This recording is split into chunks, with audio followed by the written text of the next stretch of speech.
Yeah, I had the same issue. Like when I live stream, I had echoing because I've got my webcam audio on. Plus, I've got a separate mic, and it was just like, how do I sort that out? Just took mic off. But then I had volume issues then. So, goodness.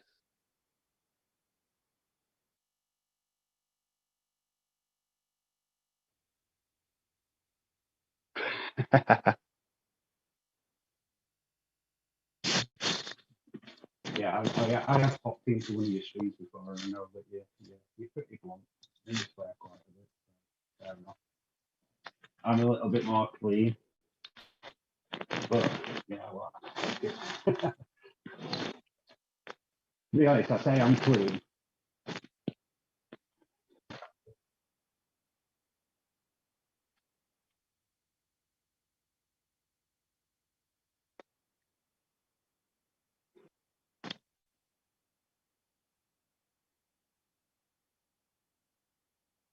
Yeah, that's definitely the key.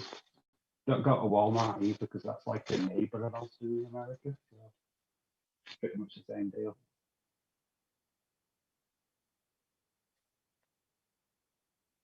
Yeah, I'm gonna say there like a sister, there was a sister company. So same deal.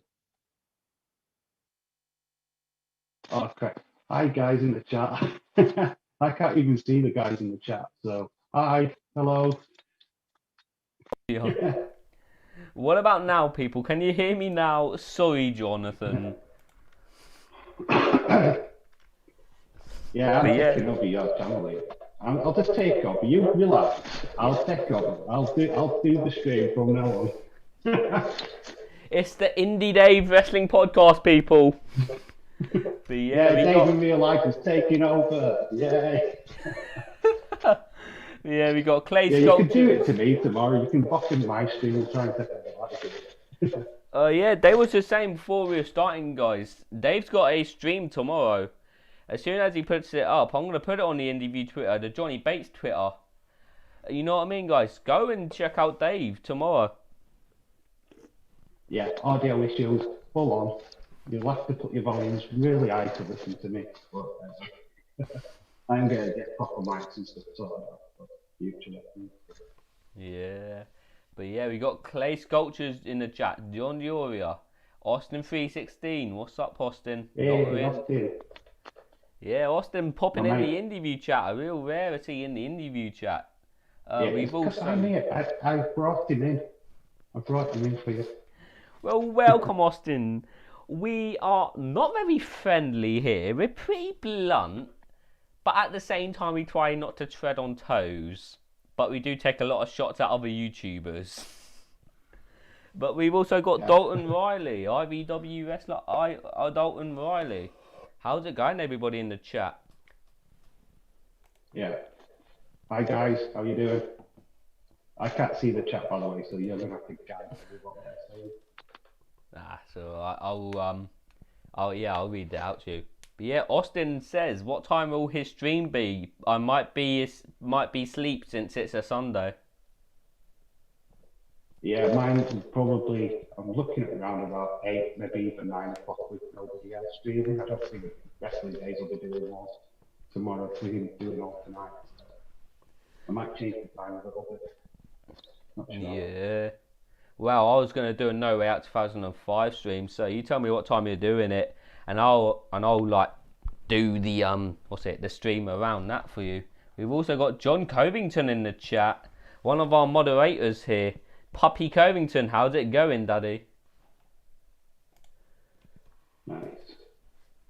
But Sorry, what did you gonna say?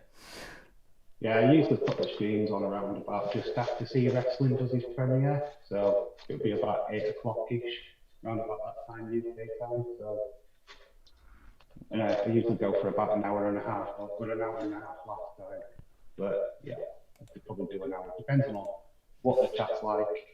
I pretty much go off what they're doing. There's loads in, but I'll keep being a little bit longer. Yeah, that's what me and Coach usually do. Just go off the chat. If the chat wants to ramble, we'll ramble with them. yeah. I learned that pretty quick like, in the first stream. That just let the chat take over and just react to that. It just seemed to work. So. Yeah, 100%. But yeah, let's go into it. Let's start off with the first question. Who's your favorite wrestler? Present or past? Let's go both. Let's go both. Favorite wrestler of all time, probably Austin wanted to this in the chat. Z is Bret Hart. Yeah, big massive Bret Hart fan. Liked him all the way through pretty much his career. Like been watching wrestling for 30 plus years. So seen him from like tag team, getting into Intercontinental, to world title. So yeah, he's my all-time favourite. Wrestler now. Yeah, well, I struggle with that because I like so many. I don't particularly have one what else stand out, you know what I mean? They're all pretty good. Like Roman Reigns, I like his heel turn, a bit like him before. I weren't really sold on the Shield. I know a lot of people like that, but I weren't really sold on that. So, you know, seeing him now as a heel and doing what he's doing with the dynasty thing, yeah, I really liking that. So, yeah, and the Fiend. But mention the Fiend, right? Yeah, that's the popular answer nowadays. Yeah, that's the We've popular. botched it a bit now, but when they first started with that, it was great. Yeah, definitely. For me, it would have to be for the past. I would probably have to say quite an underrated British wrestler, actually, Marty Jones. You know what I mean? Back from the old WWS days. Fun fact: Bret Hart's brother Owen Hart used to wrestle for the World of Sport back in the day. He actually wrestled Marty Jones. I don't think it was for the first ever match for the WOS Heavyweight Championship, but I definitely know it was one of the early matches for the WOS Championship.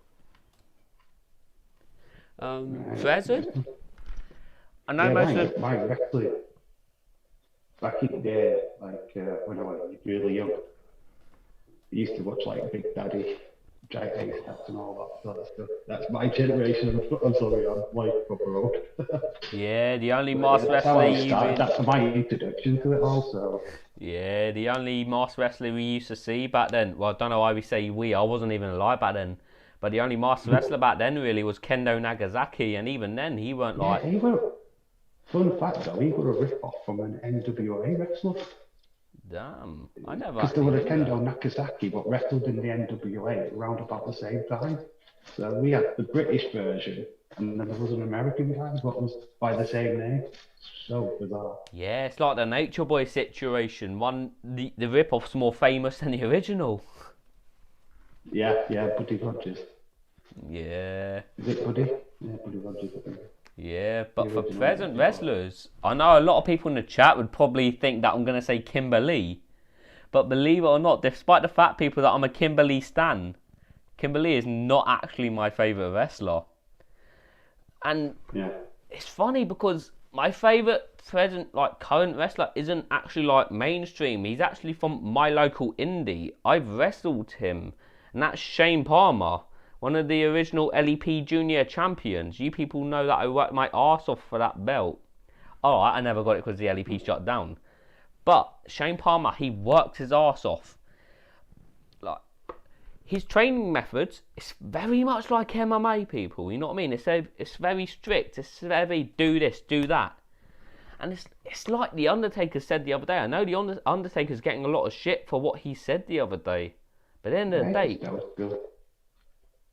Yeah, but at the end of the day, it's true. This business, you do get friends from it, but at the end of the day, it is a job. If I go into a locker room, the first thing I do, I go up to the person I'm working that night.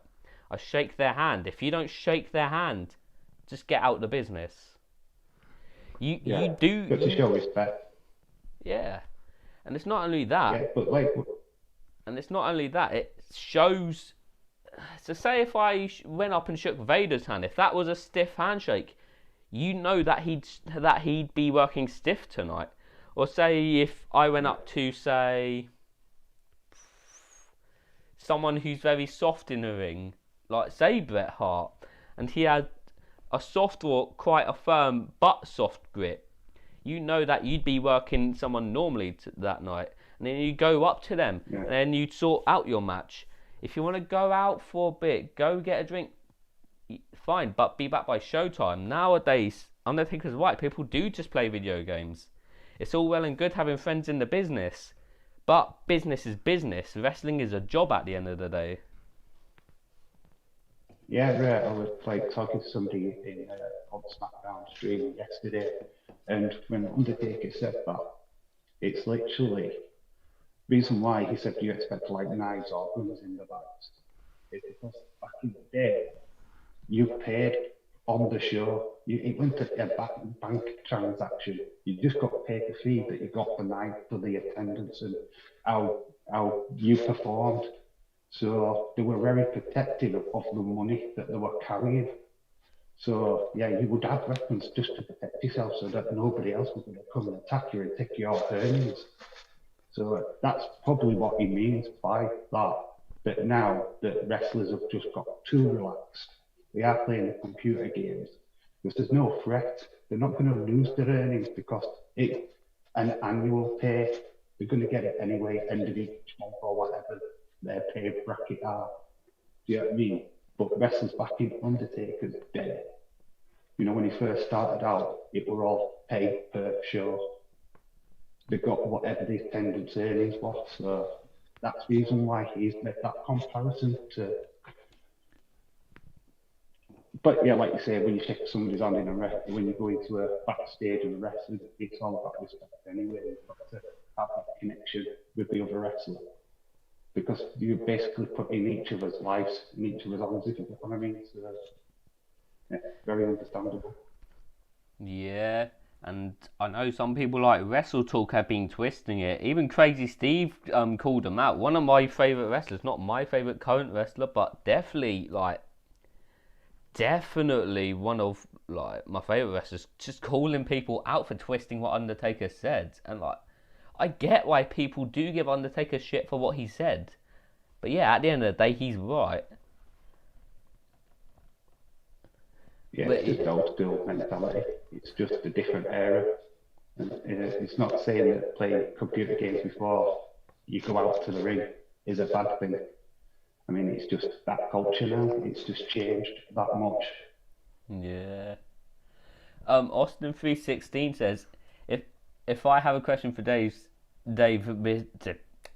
besides being sexy, what does he do for a living?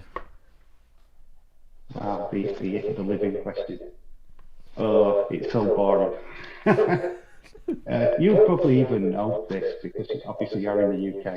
So, you know, your food trays, what you get from like Sainsbury's, you know, where you get a nice bit of a chop and it comes in a plastic tray.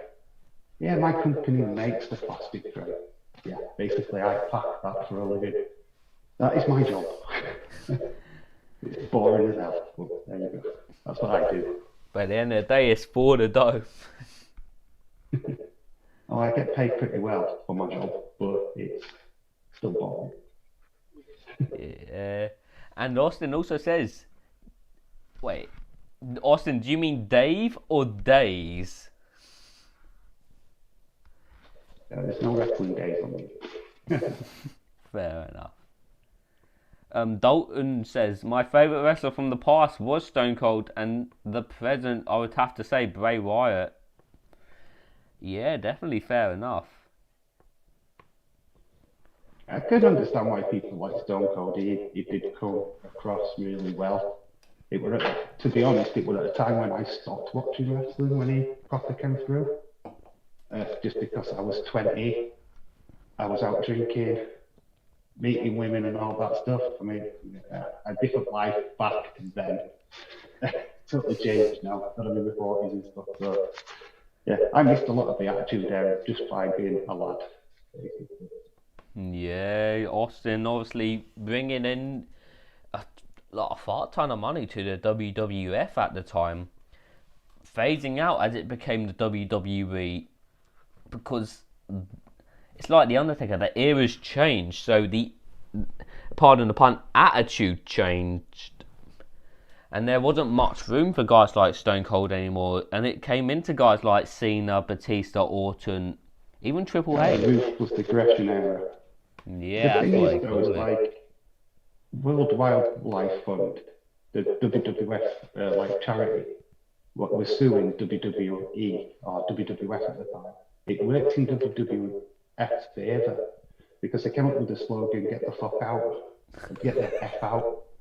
Do you know what I mean? They came up with that slogan, which were brilliant for the Attitude Era and fit perfectly for what the product was at that time.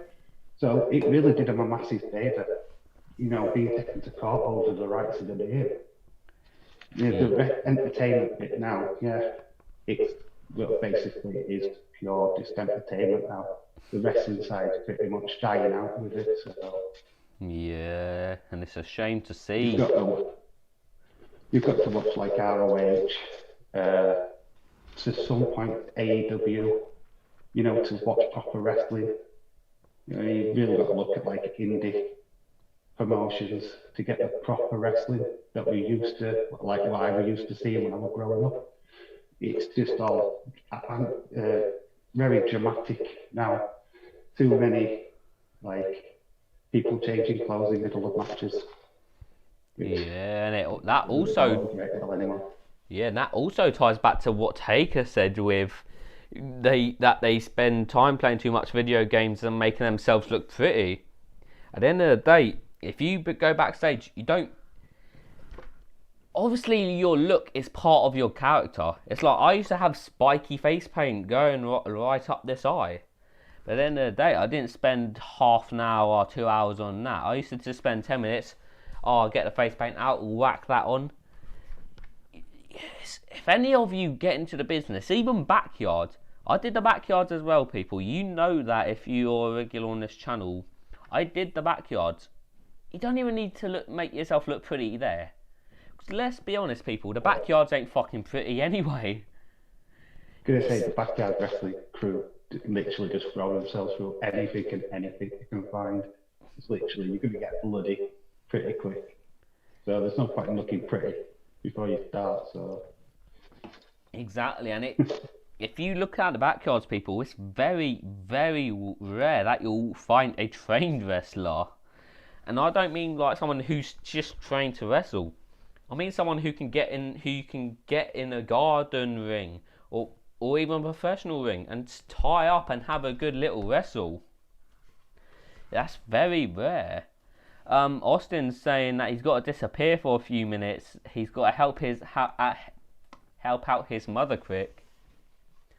Nice, okay. That's cool. Yeah, the Swamp Manor with a quote from The Undertaker. Wrestling is soft. I definitely have to agree. It ain't like it used to be. It ain't like, say if you went up to someone in a ring, if you slapped them, you'd have to slap them for real. Nowadays, you just... Johnny Sicko, one of the people who trained me, he taught me just to use the three middle fingers.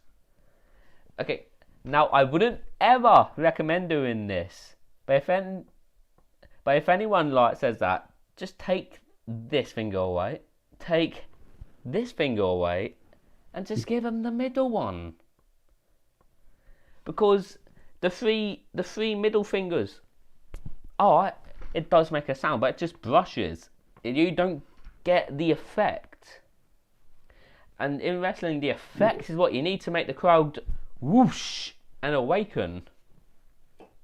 Yeah, that's why the Dragunov Walter fight was pretty good. You see that on NXT UK? They were proper at it. You knew you could see the marks on the chest. You knew they were literally slapping the hell out of each other. And that's what it should be about. That's what you want to see. You want to see a little bit more edgier, more hard hitting. I mean, yeah, you've got like, there was a segment on SmackDown last night where Sasha Banks was fighting that Masalie, and that was just an exhibition fight. He didn't touch her, not even once. It was just him helping her do all her moves. If you noticed, he was flipping all over the place. He never hit her. He never put a single move on her. She was doing the moves to him. So that's not it's great as a show, but that's not wrestling. Yeah, but I think what that comes down to is like the council culture, as people call it, where people accuse people of like sexism or what have you. Honestly, wrestling's wrestling. They're all in the business for the same reason, to wrestle. It doesn't matter if you're a boy or a girl. I know some people are not fans of intergender wrestling, and I do understand why. People, it's like from Impact. I think it was Eli Drake didn't want to work Tessa Blanchard in a match because they were different genders. Yeah, but at the end of the day, people, wrestling's wrestling. Yeah, because say on indie scene, you get intergender matches all the time. You know what I mean? It's like Tessa's made a career out of it, and no doubt wherever she ends up, she'll probably do the same. I mean, the fact that she's not even in a top promotion right now is, yeah, upsetting, to be fair, because she is a talent. She's pure wrestling talent. And you like look at WWE and AEW, what a screaming for her. And she's nowhere to be seen, just because she had that bit of a rap at the start of last year where she would claim to be racist or bullying. Yeah, I don't think that and she's gotten a lot. Her full career. Yeah, she's gotten a lot of hate from that. And it wouldn't take much to switch people around, though. If the right promo, get her interview where she looks genuine enough, you can turn it round. It's like the Hulk Hogan Yeah, it's basically like a Hulk Hogan situation from about 6 years ago. I think it was about 6 years ago. Time flies, it really does. Oh yeah, when he was yeah. Yeah, but talking of hate, public eye. Yeah, talking of hate though, that leads me to my next question. Who's your most hated wrestler? What's your least favourite wrestler of all time? Right, at the moment, there's only one. And no surprise. It's not the person itself, herself, it's just the way she wrestles and the whole character. That's Nia Jax. I can't stand her. Really cannot stand her. The look's right, but then she opens her mouth. She sounds like somebody off of Clueless, or like a Hollywood movie. It's like, oh my God, she's just destroying me. The marketing on her could have been a hell of a lot better, because she's supposed to be like this monster machine, isn't she? You know, it's like the female equivalent of like the Kane character who destroys everybody. But then she opens her mouth and you lose it straight away, and it's like, I don't believe in your character anymore. So she should have been managed, or had a mouthpiece, what would do the talking for her. Yeah, a lot like what was his name? Harvey Rippleman and Bertha Faye back in the day. Bertha Faye. Yeah. I wouldn't say Nia's a great wrestler, but to make it to the WWE, you at least have to be at a higher level. So Nia's at that higher level, but when it comes to I think her male equivalent, I'd have to say, is Michael Elgin from Impact from like last year. I'd say wrestling ability up there, mic ability down there. Michael Elgin was not good on the mic, even I'd admit that. And Nia Jax, not good on the mic, as you just explained. So why not get someone who's good on the mic, like Harvey Rippleman was in the day, and give her somebody like, even give her Paul Heyman, and see how that could work out. What I would have done. Imagine her coming out and she was Paul Heyman girl, the first one. Oh, I thought like Ronda Rousey was kind of like a Paul Heyman girl, but to have her, to come out and do talking for her as an advocate would have sold her better than what she could ever do. Yeah, 100%. And I think it was a storyline. Don't know if you remember, but there were that whole bullying thing with Alexa Bliss. You see, Alexa, they fell out, and then Nia was saying, you're picking on me because I'm fat, blah, blah, blah. They did that angle. And then 5 seconds later, they did the reverse angle where Nia was picking on Alexa Bliss. And it was like, you can't have the same flipping storyline, but switch it. either one's the bully or one's not the bully. Who's the victim? You've got them Yeah, playing the it's like same role. exactly. It's It like was just stupid, and it lost. I lost interest in the characters, especially now. yeah, I definitely remember that Because you can't. storyline. It was running up to the first ever WrestleMania I watched live, WrestleMania 34. I definitely agree with you. Like, who was the face and who was the heel halfway through?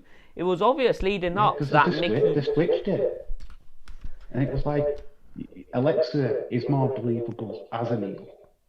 I mean, Nia's an heel anyway. I can't even imagine her being a face. But then you can't have a bullying angle where you've got to have a victim, you've got to have a bully. Can't switch it because it makes no sense. Yeah, You can't see Nia now as the victim because then she was the bully. It's, exactly. It'd be like Charlotte just acting like a bitch all month, and then coming out next month being like, "Yeah, come on, guys. Why are you bullying me for? Why bullying? Why are you booing me for?" It'd be like that. yeah, You've got to make storylines believable. it's like with Bailey. I mean, she transitioned at the right time for her. She was getting booed as a face. People weren't believing in her gimmick anymore. So changing it up and becoming an heel, she's living her best life now. She's enjoying the wrestling again. I believe that fans are on board with her being a heel. Yeah. When you hear somebody go, "I hate Bailey," you go, "Well, that's her job. She's got you then. If you hate her, she's won you over because that's what she wants to Exactly. do.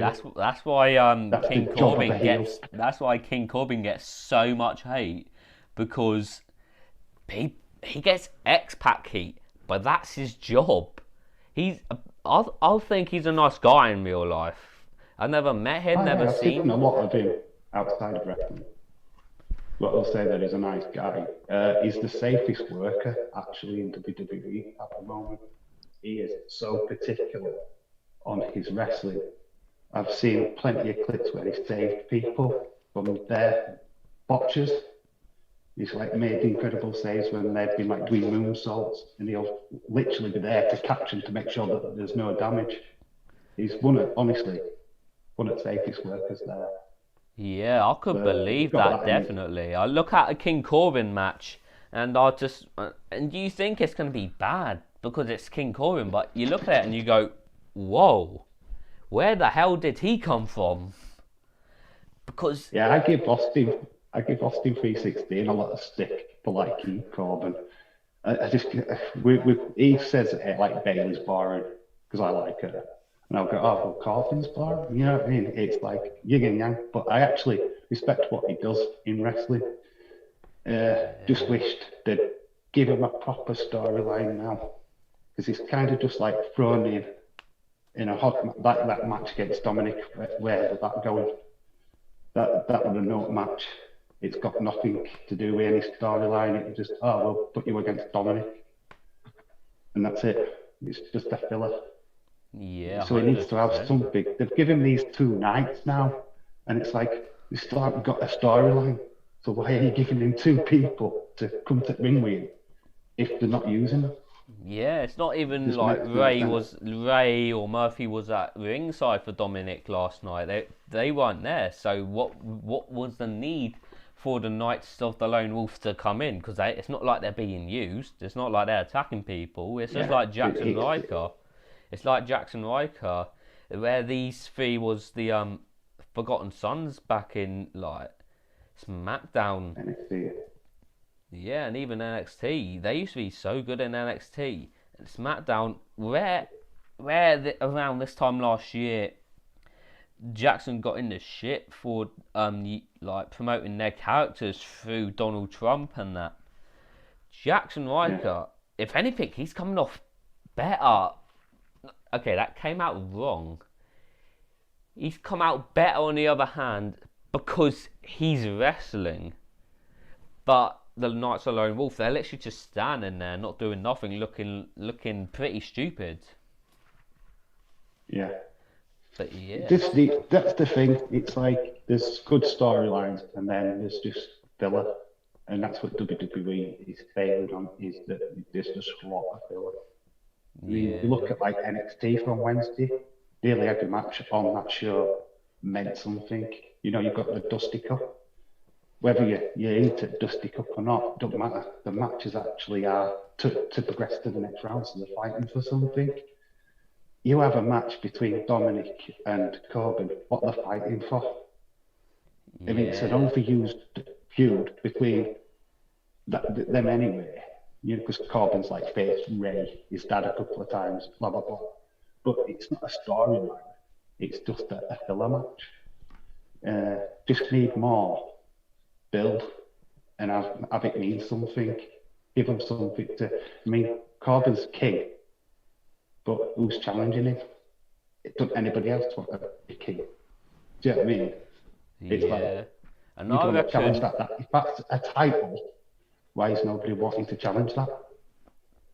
Yeah, exactly. What's the need for the match? But if they built it up week after week, they could have this go for about 4 months, this feud, and Dominic versus Corbin. Like, the rubber match, they proved it last night. That would be a good match, 100%. It's like, to be honest, they're doing this really well, is the Roman Reigns Kevin Owens storyline. Because whether or not Kevin Owens wins the title, because he's not winning the title, but you don't care because the matches are good. Exactly. You know, they make you believe. Unpredictability in it. Exactly. They make you believe during the match and going into the build that, holy shit, Kevin may actually win this, even though it's plain in sight that he isn't going to win this. Yeah, they're really done a good job. I mean, Kevin Owens is a main eventer, without shadow of a doubt, and he's proved that on countless occasions. Just unfortunately, he's just not the look that Vince McMahon wants. And it's all down on him. He just don't have faith in people what are not the Dave Batistas of the world. Do you know what I mean? He likes his big beefcake men with the muscles ripped. Yeah. So it's like the guys like Kevin Owens are quite left on the shelf, that sort of thing. Yeah, 100%. But we're going to move on to a segment that I thought of throughout the day, and I was thinking earlier of a question: who would I push in this business, and who would I bury? So I'm going to ask the same questions for you for 5 wrestlers that I came up with in my head. So basically, I'm going to show you a picture of the wrestler, and I'm going to tell you the wrestler's name. You're going to decide whether you want to push this wrestler to the top or bury this wrestler to the ground, such as a Curtis Axel situation. So, first up, from All Elite Wrestling, we have Darby Allin, the TNT champion. Are you going to push Darby Allin, or are you going to bury Darby Allin? He's a decent talent. You need to push him. I'm not overly keen on skateboard stuff, but I mean that can be dropped. But yeah, he's a decent wrestler. He's certainly got a certain style to him that you could push. And obviously they're doing that in AEW at the minute by sticking him with Sting, which is a perfect match. It is really going to elevate him. He's going to have a really big year this year. So yeah, I'd push Darby. Yeah, 100%. For all the flaws of Sting wrestling, a big like huge elevation for Darby Allin will come out of this match. Because Darby Allin, as long as he gets the damage in, if Sting and Darby do win, as long as Darby gets all the damage in, because he put away Brian Cage with 1 coffin drop, that isn't believable. But say if he did like 2 or 3, because we don't want too many, because we don't want the coffin drop to look weak. But say if he hit 3, 2, 3, that would make it believable for Darby to pin. Because I reckon it's going to be Darby pinning Ricky Starks 100%. But yeah, I'm going to push Darby Allin as well to the top.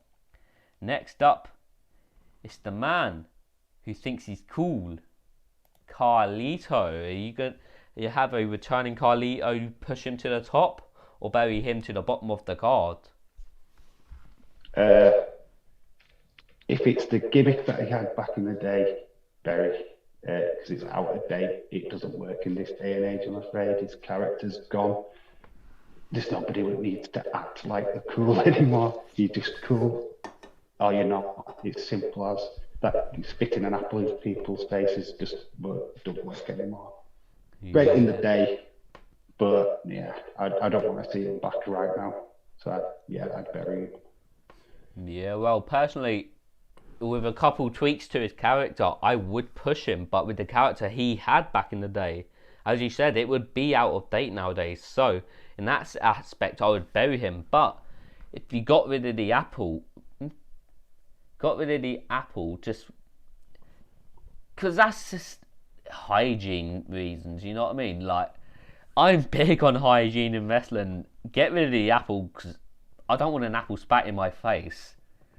But keep the cockiness. Yeah, it doesn't work with this day and age anyway. We all the old pandemic and COVID and stuff.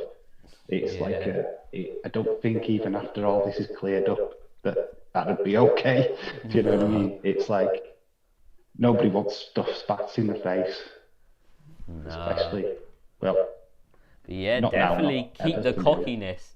Keep the and pardon the pun, coolness about Carlito. Keep the gear. Just get rid of the apple. And I'd say tone down the accent a bit. I don't know if that's his natural accent, but with a lot of wrestlers, their accent in the ring isn't their natural accent. So I'd say tone down the accent a bit, get rid of the apple, and then push him. But if he kept everything about his character in the day, 100% bury him.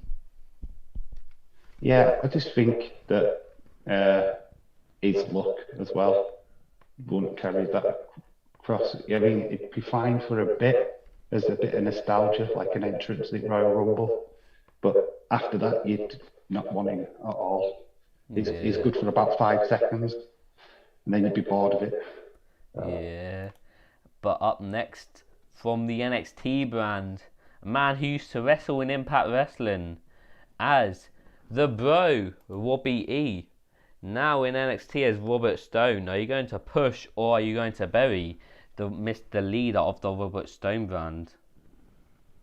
Right, they've looked like they've buried him already on NXT, to be fair. Yeah, literally. Just get him in the ring and perform, wrestle. Stop this stupid brand rubbish what they've got right now. With a different look, you could market him. He's not a bad wrestler. He's just slammed with some hideous gimmicks. Given the right gimmick, you could push anybody with the right gimmick. I've seen a bit of the Robbie E character from Impact. I wasn't a fan. Not seen him wrestle in NXT, so it's hard. It's interesting that you say he's not a bad wrestler, because I agree, he's not a bad wrestler, but at the same time, I wouldn't say he's a good wrestler. I mean, he's average, I would say. You know what I mean? So yeah, but the like when you look at some of the wrestlers that are pushed to hell, some of them are crap. Do you know what I mean? It's like just the gimmick alone sells them. Hulk Hogan himself is not a great wrestler. He is shocking. He's got about three or four moves in his arsenal. You will not see him do anything different in a match because he can't. Reason why he used to dodge Bret Hart in matches because he couldn't compete against him. No. He couldn't put a technical wrestling match on. Bret Hart just run rings around him. So it used to dodge it like the plague because he knew he couldn't deliver. Yeah, exactly. Hulk Hogan was all gimmick. I think Vince pushed him. I think this was the case in that because of the muscle and because of Hulk Hogan when he came in, he was actually a heel, I believe. And so he pretty much had no character. So he wasn't over as much as the crowd as he was when Hulkamania was at its like, you know what I mean, like WrestleMania 3 levels. Hulk Hogan didn't have that. I think the reason Vince pushed him was because of like that muscle. Because as you were saying earlier, Vince does love the big sweaty men. Yeah. He just fit the image at the time. So I can see why people got behind him, because it were supposedly fresh at the time. But, you know, it's like when Bret Hart was coming through, he offered that difference. So you could see, like at WrestleMania 9, that, you know, that old crap, what happened. I absolutely hate that, where Vince went, oh no, we'll put championship back on the old guy rather than try something new. And it failed, because they ended up giving the title back to Bret Hart months later on a tape in-house show. Do you know what I mean? It wasn't even at a live event where it was televised. So it proved that it basically fucked up. Yeah, 100%. And Robert Stone, he's definitely average. He can definitely wrestle. I wouldn't say he's a good wrestler, as I was just saying. He's average, but his character, the TNA character, it's annoying. That TNA was the first ever company I watched. The third ever wrestler I saw was Robbie E. And holy shit, as a 9-year-old, I was like, shut the fuck up. That was the first time I ever swore in my life, just at my TV, at Robbie E. Shut the fuck up. I got introduced to like TNA through the wrestling channel on Sky, but is now Wrestle Talk TV on YouTube. They started off as their own channel on Sky, and they used to show the pay-per-views of TNA. You know, the first ones, where there were weekly pay-per-views, I think. So I got from like them days. Yeah, I got introduced to TNA in the latter stages of the time they was on the Challenge channel, and just after that, you used to have Wrestle Talk. Yeah. Yeah, I definitely missed the days where it was on Challenge and that. Cause nowadays it's all the chase with Bradley Walsh. Don't get me wrong, I love Bradley Walsh, but after a while, it's dun dun dun dun dun dun. You just want to turn your telly off. Yeah, I'm gonna say I saw a lot of like ECW on Bravo. Remember Bravo as a channel? I don't really think I've ever seen Bravo. Yeah, Bravo was had lots of wrestling on that as well. When I had on digital, they had Granada Men and Motors, and that used to switch at night time, right, to women, topless women and stuff like that. That would break through my adolescence. So. Yeah, you just refresh your telly and it comes up on Gay Rabbit, and you're just with your parents like, well, I'm gonna change the channel. But yeah, 100%. I'm gonna bury Robert Stone on this occasion. Yeah, to be quite honest with you, I haven't seen enough of him to be fair. His character Yeah. But I think they knew he was. Yeah, now from AEW again. Former Impact wrestler, former Smash Wrestling, pretty much Smash Wrestling legend, Cherry Bomb, aka The Bunny, aka Ali. Oh, Ali. Yeah, I don't know where I stand with her as a performer. She's had some pretty lame gimmicks. I think she's probably a best belt war in TNA. I'd love to see her wrestle more. I think she can do bits in ring. So yeah, I'd stop her being a manager or a valet. I'd get her back into the ring. Probably smarten up her image a little bit, because she's got that kind of ditzy kind of persona, hasn't she? I believe she needs to scrape all that and actually become a real deal. Yeah. And I think, yeah, I'd push her. I'd definitely push her. Yeah, if you guys know, if you're a regular of the channel, I love the Cherry Bomb character, aka the Slayer. They used to do Rosemary versus Ali, and that's why I push for Rosemary versus Ali once again so fucking much, because with this Impact and AEW deal, if you can call it a deal anymore, that's you draw big money for Smash Wrestling back in the day. And then TNA used to tease it time after time. Even when Rosemary turned face, they teased it because people knew in Impact that night the history between Ali and Rosemary. Because Rosemary, where she used to be known as Courtney Rush, used to be happy-go-lucky. She used to be all the smiles. But where Kimberly and Ali cut Rosemary's hair, that's where the Rosemary character came in. The demon style face paint, the mannerisms, the gear.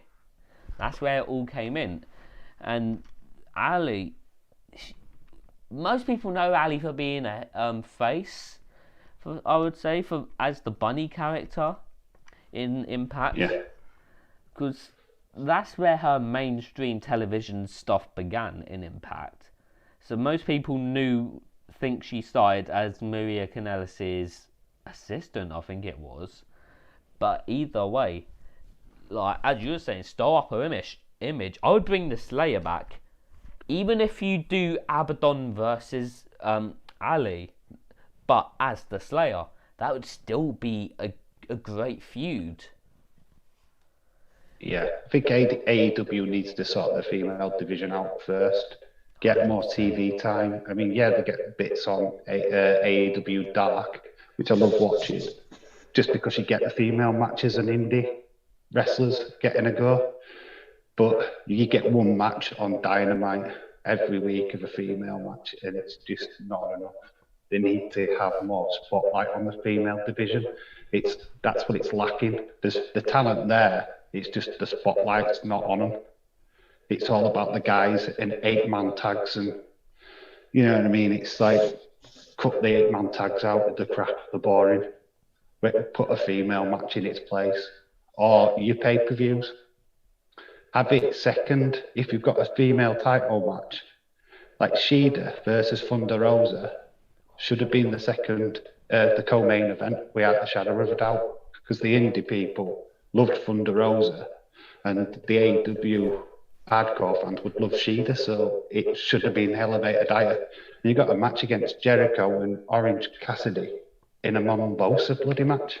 What would I hear up on card? It should never happen. It's a gimmick match. That should have been low on the card, not high up.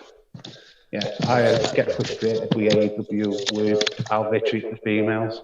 100%. I They definitely should elevate them, not destroy them. Yeah, 100%. I definitely get why you're frustrated with the women's division. I feel the exact same. They definitely need more time. But I was on about Rosemary because the last one is indeed Courtney Rush, aka the natural Hayley Rogers, aka the demon assassin Rosemary. Who would you push, or would you bury the demon assassin Rosemary? You got to push it. I've not seen that great deal of the wrestling, to be fair. I know of her character. I know what kind of storylines that she's been used in. What is the group? What she's in right now, or the rebirth of the group? DK. Yeah. DK. Yeah. You know what I mean? That's her niche. That's kind of the style that she goes for. I'd keep with that, but elevate her even more. Because you're not going to strip the paint off her face. You're not going to have her looking like every other female wrestler. She's goth. She's a bit more creepier vibe, and she's lived like that throughout her career. From every time that I've ever seen her. Exactly. Yeah, so she'd get pushed. I'd push her. Yeah, 100%. Honestly, I don't really like this out of Impact, where her and Ali do the Masters of the Multiverse series on YouTube. I've watched that a couple times, and that throughout the whole thing.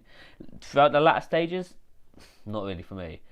But one of the big things that came out of it was the Shards of Rosemary. I don't really understand it, but it's like different characters of Rosemary.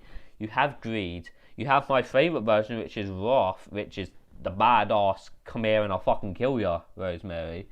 Then you have Gluttony, and then you have some other one, I think it's called Pride, which is the Rosemary, which you confirm that you see on TV nowadays.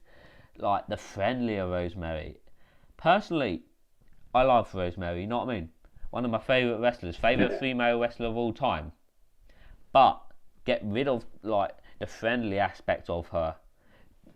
Bring back the absolute killer. Turn her heel if you have to.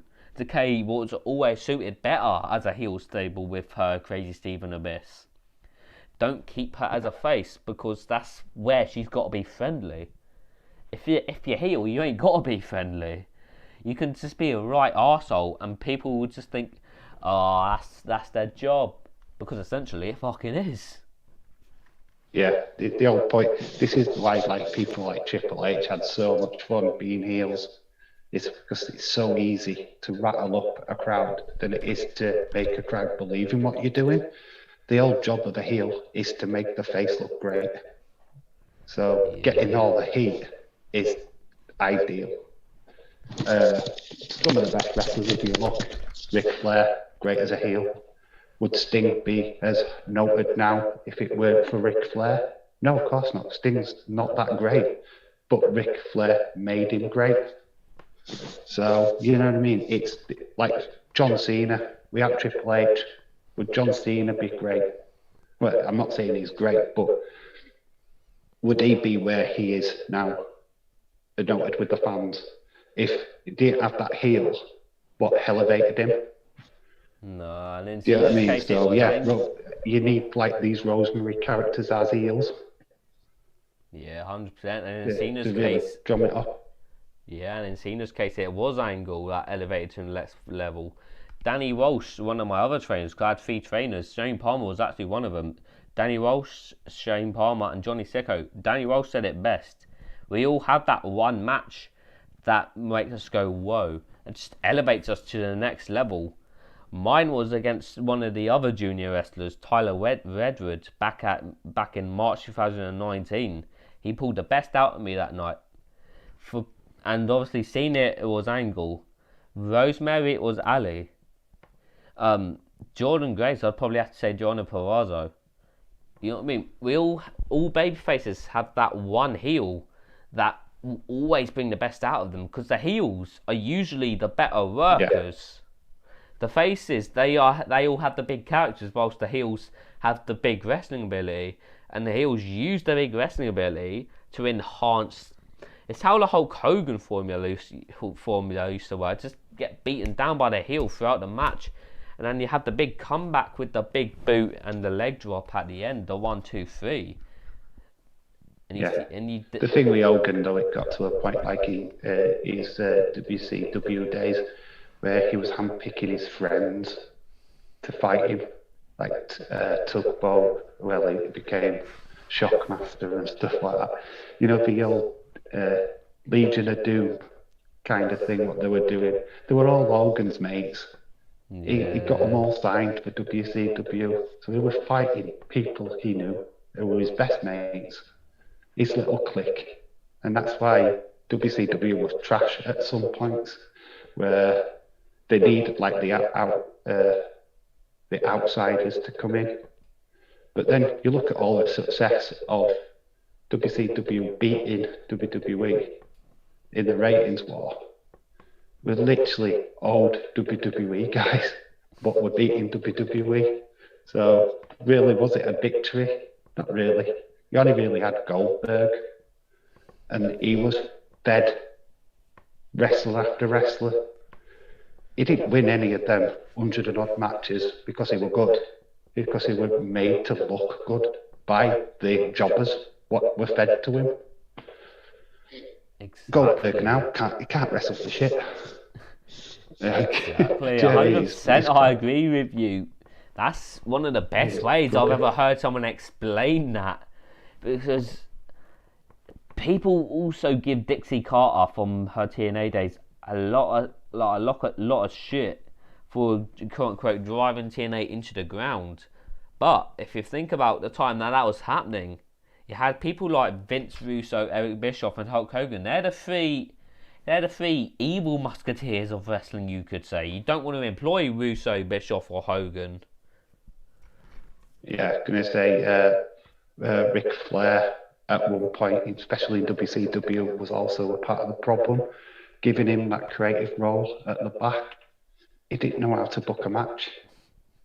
Do you know what I mean? He'd book his friends or people what he thought were good, but then there was guys like Eddie Guerrero, Benoit, Perry Satins. The reason why they jumped ship is because Ric Flair didn't realise that these guys had talent. And it was like WWE at the time just went, all right, we'll have them. Exactly. And look at what they did to them. And that's always been the problem with wrestling booking. They don't even employ wrestling writers anymore. They just employ people from, say, EastEnders who wrote Ben Mitchell as a kid.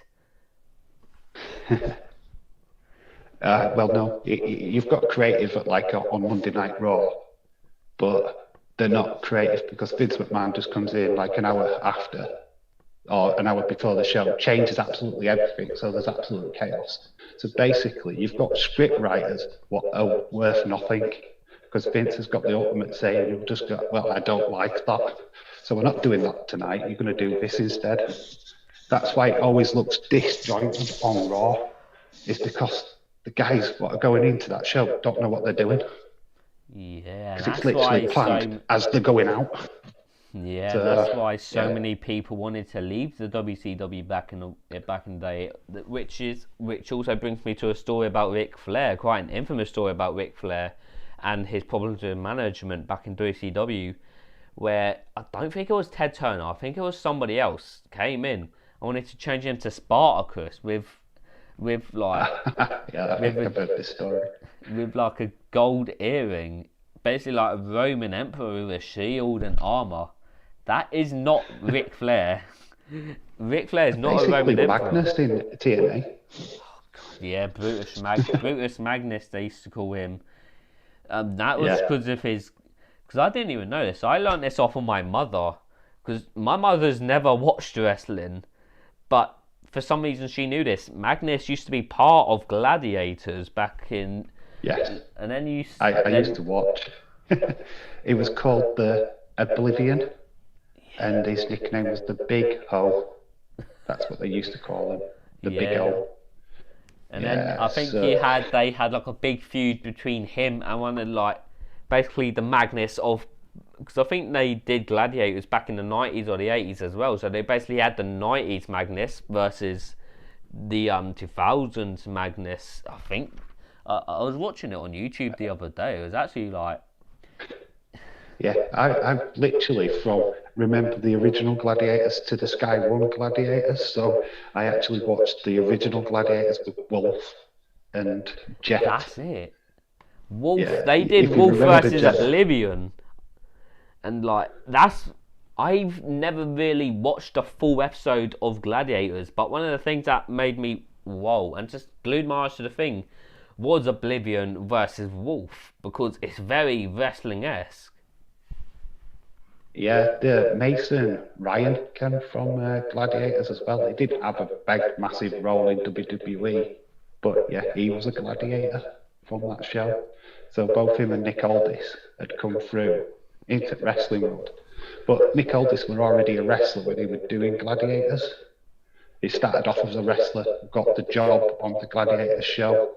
So pretty big on the independent scene here in the UK before he did Gladiators. So. Yeah, 100%. And talking of Nick Aldis in the NWA, I only learned this recently with Zicky Dice. Nick Aldis, he part of wrestling politics backstage. Nick Aldis was a part of that, and if anyone gets into business, you're definitely going to encounter politics at some point. It's inevitable. I've encountered them. Alright, not a lot, not majorly, but I've encountered wrestling politics. It's because it's inevitable. It's always going to happen. And Zicky Dice, I think it was on somebody's podcast. And I'll put it out on Twitter later, guys, if I do find it. Said that Nick Aldis politicked by saying, "Oh, Zicky Dice came in here acting like he owns the place. He is not a professional," and that stopped Zicky. Nick Aldis is a big reason why Zicky Dice left the NWA, because Nick Aldis politicked to keep Zicky Dice down in the NWA in the mid-card division, which is definitely bad. Don't get me wrong, I've never encountered Zicky Dice backstage before, and I doubt I ever will. But if his on-screen character, because it was the case of Enzo Amore, his on-screen character was basically him. And if that's the case with Zicky Dice, I see where Nick Aldis is coming from. But at the end of the day, you've got to, even backstage, you've got to impress management. If you want to get that push to the top and earn the big dough, you have got to impress management everywhere. Yeah, I always remember when Zack Ryder had his YouTube channel. There's the True Island Story thing, and he got himself pushed, and it just went against everything that Vince McMahon wanted, because he didn't want to push him, but it just got so over that he couldn't ignore it any longer.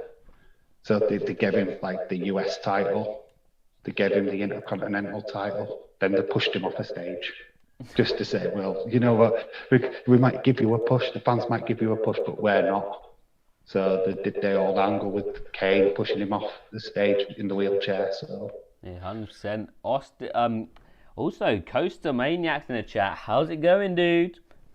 But yeah, Austin also asked, what do you guys think will main event night 1 and 2 of WrestleMania? There, we'll let you take this one first. Obviously, Roman Reigns has got to be one of them. They're going to get, I think, unless there's Becky Lynch comes back, there'll be definitely 2 male main events. Becky Lynch is the difference maker if there's going to be a female main event. Because you got to think that people will be more invested with somebody returning rather than the current roster. They're never going to put Asuka, Charlotte at a main event. Not just because of Charlotte, but just because of Asuka. They will not push her that far, which is a shame. So there's more story with Becky, because always he had that Charlotte Flair thing where she invited herself to that main event 2 years ago, but they just shoved her in when it should have been Ronda Rousey and Becky Lynch fighting. I'd love to see that at a Mania event. But yeah. I don't think there'd be a female one. No. So Roman Reigns, Daniel Bryan, if Daniel Bryan wins the Rumble, that would be definitely one. Yeah. I'm just not sure they're going to keep title on Drew McIntyre for Mania. I'd like it if they did.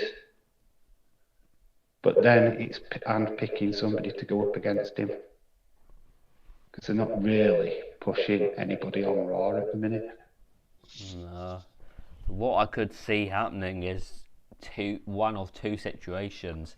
Either both world champions defend their title in the main event of one night, or you get the Universal Championship in one main event and you get Fiend and Orton in the other main event. I can see either one of those two things happening. Who Drew will face at WrestleMania, I don't know. Honestly, I could probably see Roman, Owens, in Nakamura and Bryan happening at Mania. Especially if they want to take the... To be quite honest with you, we haven't had a triple threat match in the main event at Mania other than the Becky Lynch one. Especially not in the males for quite a while. So yeah, they could possibly do that with like a Kevin Owens, Nakamura sort of thing. Depends on how they want to deal with Nakamura right now. Yeah, I think the last World Championship main event, except the Seth Rollins cash-in, was Orton, Cena and Triple H back at WrestleMania 24. And even then, that wasn't even a main event. The main event that night was Taker and Edge.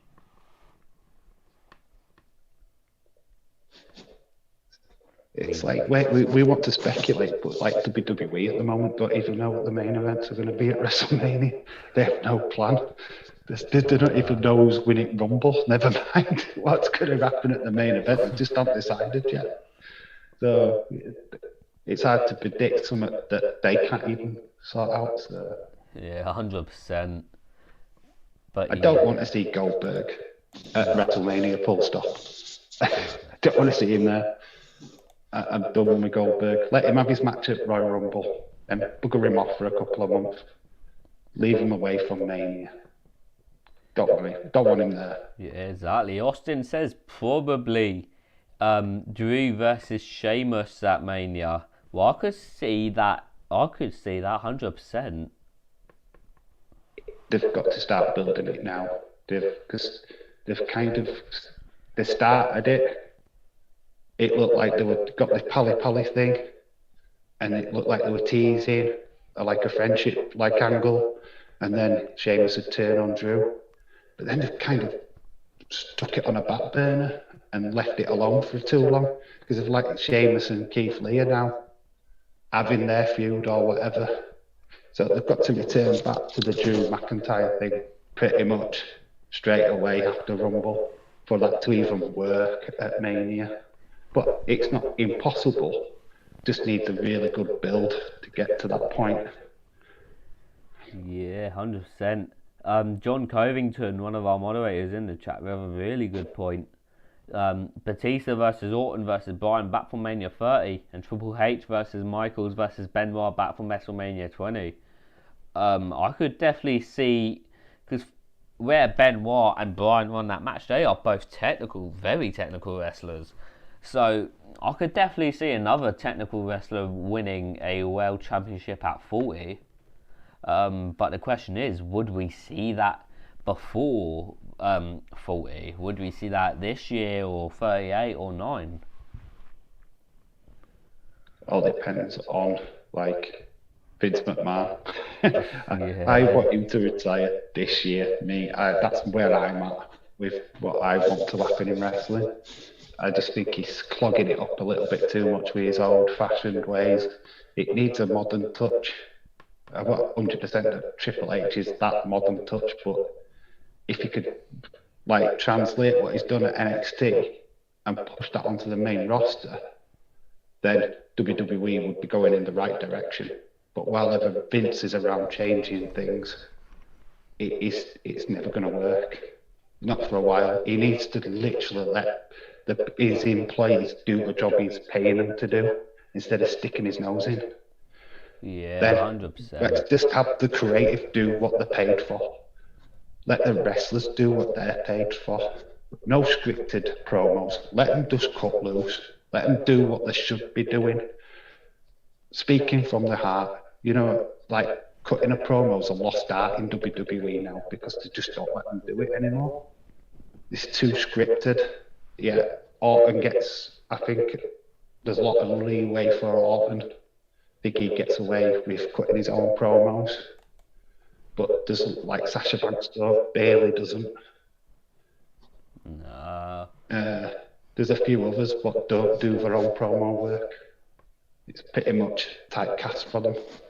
Yeah, 100%. Vince, very tight grip on the WWE. He needs to loosen that grip. Let the writers do what the writers need to do. The wrestlers do what they need to do. And put somebody like Triple H on top. But yeah. I thank you for joining us.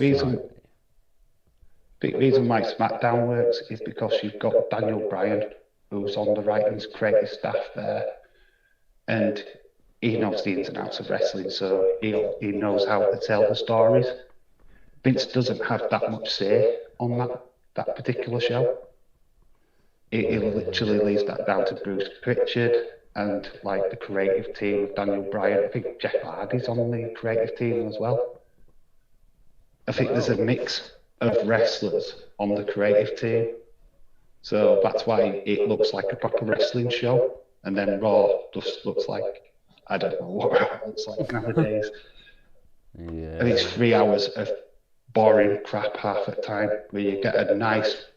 I think the theme stuff would look better in a 2-hour show because it'd elevate it a bit more because you waited 3 hours to get to that stuff. Yeah. Yeah, 100%. Can't sit through another like Street Profits versus blah blah blah match or New Day versus Hurt Business. I don't want to see that match ever again, if I'm perfectly honest. But you know you're going to get another version of that further down the line just to kill time. Yeah, that's the problem. They kill too much time with the same things over and over. But at the end of the day, there's so many teams, like so many good teams on the indies in NXT. Like NXT, they have a lot of teams. Why not take 2 or 3 teams from NXT, put them on Raw, and like, why don't they combine the Raw and SmackDown belts? And that'd be enough tag teams just there. But why don't you bring in a few NXT teams to make it fresh, and then you can rock and roll with it, and then you got a good tag division. Problem is with that is that Vince McMahon gets all of the tag teams, and you get what's Raw Raiders, what get turned into Viking Experience, and then we get like Viking Raiders. He doesn't know what to do with tag teams anymore. Nah. He splits them up. Iconic should have never been split up. What they did with like Peyton Royce's stuff was in another tag team with Lacey Evans for a while because they just don't have anything for them. It's like they've got these people there what we can do good storylines with.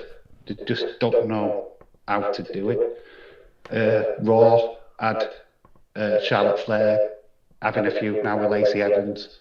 Asuka's with like Alexa doing whatever they're doing. And then you might get them back as a team on SmackDown. What storytelling is that? You can't have them doing the separate thing on one show as tag champions and then be tag champions when they need to be. They've got to be a team all the time. That's the whole point of you being a tag champ. 100%, and a company that does women's tag teams very well is Impact, because you got the likes of Gianna Palazo and Kimberly. You got, and before Taya left, you had Ragnarok with Rosemary and Taya. You have the Killer Death Machines with Jessica Havoc and Nevaeh.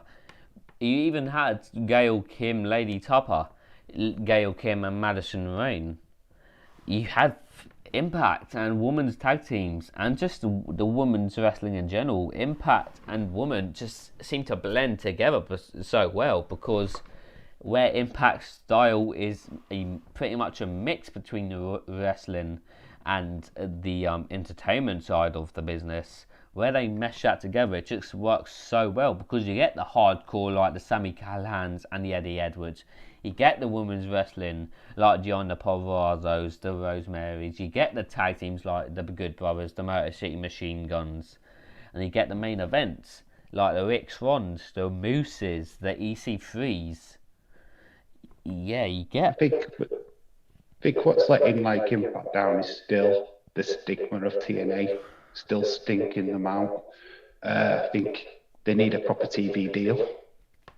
Being on Access TV in America is not getting them exposed enough, in my opinion. Getting a big massive TV deal is really going to elevate that company even higher. The turn deads definitely in 2020 with what they were doing. Still, they need to turn even more heads. They've got a good product. They've got some really good stars. Just needs more eyes on them.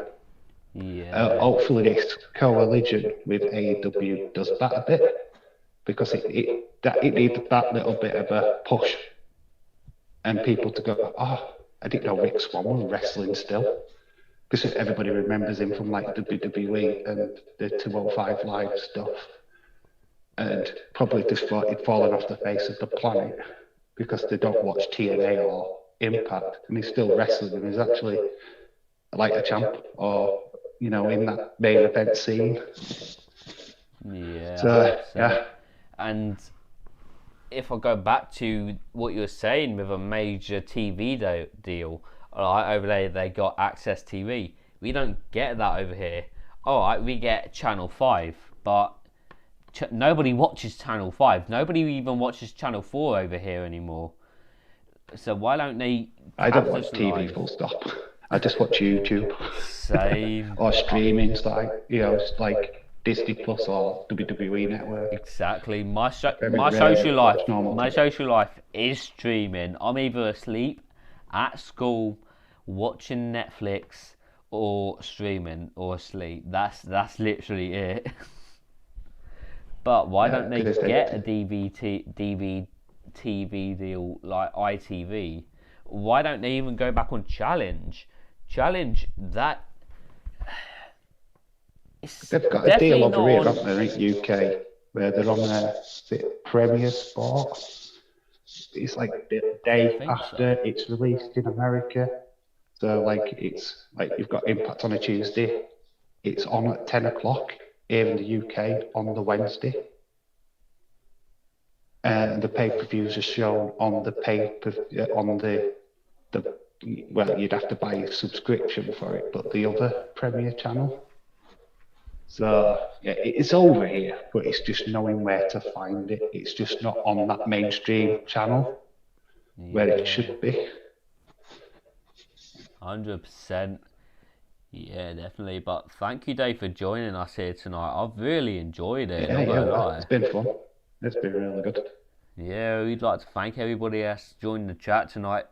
I'd like to apologise for everybody, Dave included, because they're not showing up tonight. He has been caught in a work bug. But yeah, as soon as he gets back tonight, people, me and Costa will be live with another Indie View podcast tonight, just rambling about wrestling again. So this ain't the last time you'll hear this sexy voice tonight, people. You know what I mean? You'll be hearing a lot of Kimberly's and a lot of other stuff tonight. But yeah, thanks for joining, Dave. I hope you guys have enjoyed. Have you got anything you'd like to plug? Yeah, like I'm doing a live stream tomorrow. If anybody wants to come and join, you're more than welcome. Dave in Real Life on YouTube. Yeah, got loads of videos on there, so come and check it out. I do like toy hunts when I can. Lots of reviews. I'm doing a retro pay-per-view programs at the minute, on the Royal Rumble. I've got 2 videos up already on that. So yeah, just this prediction video for Royal Rumble coming next week as well. So, so make sure you guys. So make sure you guys, before the UFC starts tonight, before Conor McGregor makes his way to the octagon, make sure you go check out Dave in Real Life on YouTube. I shall put the channel in a tweet in the Indie View account, on the Johnny Bates account. I'll tweet it out for you people to see. I'll spam it in the group chats because I want you to go check him out. Here we like to help out the small channels because we want to turn them small channels into big channels, because that's what people are to us. They're big. People are big and we want to help people out here. But yeah, Dave, thank you for joining. And thank you, mate. It's been fun. Yeah, 100%. I've really enjoyed it. Thank you everybody that's joined the chat. I have been your host, La Johnny Bates. This has been Dave in Real Life. Now you people know that I like to end it with a bit of French, because I am the real life Del Boy. So here we go. Au revoir la petit pois. À la mort, à la ça va. Mange 2.